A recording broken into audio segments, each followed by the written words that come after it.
यौन शोषण से जुड़े अपराधों में तेजी से न्याय दिलाने के लिए शुरू किए गए फास्ट ट्रैक कोर्ट पीड़ितों की बड़ी मदद कर रहे हैं। यहां पीड़ितों को जल्द से जल्द न्याय मिल रहा है। एक रिपोर्ट के मुताबिक फास्ट ट्रैक कोर्ट में 2022 में जहां 83% और 2023 में 94% मामलों का निपटारा किया गया, वहीं अन्य भारतीय अदालतें यौन शोषण से जुड़े अपराध के महज 10% मामलों का निपटारा कर सकीं। इंडिया चाइल्ड प्रोटेक्शन एनजीओ की report fast tracking justice case backlog को कम करने में फास्ट ट्रैक विशेष अदालतों की भूमिका में फास्ट ट्रैक कोर्ट की कार्रवाई का जिक्र किया गया है।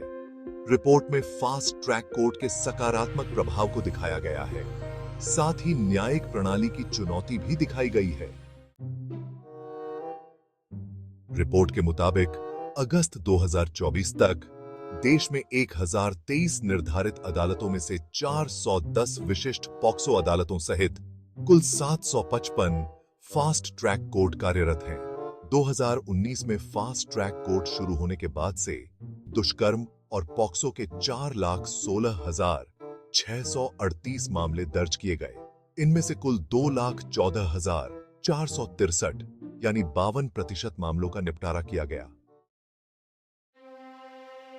महाराष्ट्र में 80% और पंजाब 71% समेत सबसे ज्यादा मामले निपटाए गए, जबकि पश्चिम बंगाल में सबसे कम 2% मामलों का निपटारा हो सका।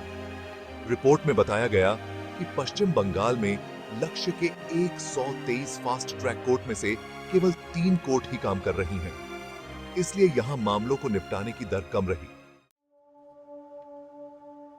रिपोर्ट में कहा गया है कि 2023 में दुष्कर्म और पॉक्सो के 81,471 नए मामले दर्ज किए गए। फास्ट ट्रैक कोर्ट ने इनमें से 76,319 मामलों का निपटारा किया, जबकि फास्ट ट्रैक कोर्ट से विपरीत देश की अन्य अदालतों में दुष्कर्म और पॉक्सो के महज 10% मामले ही निपटाए जा सके। रिपोर्ट में सुझाव दिया गया कि बैकलॉग को खत्म करने के लिए अदालतों को हर 3 मिनट में एक मामले को हल करना होगा। अगर ऐसा नहीं हुआ और ज्यादा फास्ट ट्रैक कोर्ट नहीं शुरू किए गए तो बैकलॉग से उबरना संभव नहीं होगा। रिपोर्ट में सरकार से शेष फास्ट ट्रैक कोर्ट को क्रियाशील बनाने और बैकलॉग को दूर करने के लिए 1000 अतिरिक्त अदालतों की स्थापना की मांग की गई। कहा गया कि निर्भया फंड में प्रयोग नहीं हो सके। 1700 करोड़ रुपए 2 वर्ष तक नई अदालतों को चला सकते हैं। किम्बो बाके बाल अधिकार कार्यकर्ता और बाल विवाह मुक्त भारत के संस्थापक भुवन रिभु ने कहा कि बैकलॉग को निपटाना बहुत जरूरी है।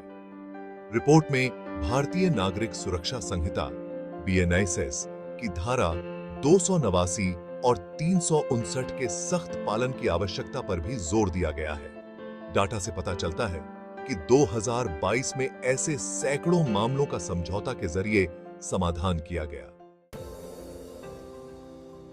रिपोर्ट में न्यायिक बुनियादी ढांचे के आधुनिकीकरण के महत्व पर प्रकाश डाला गया।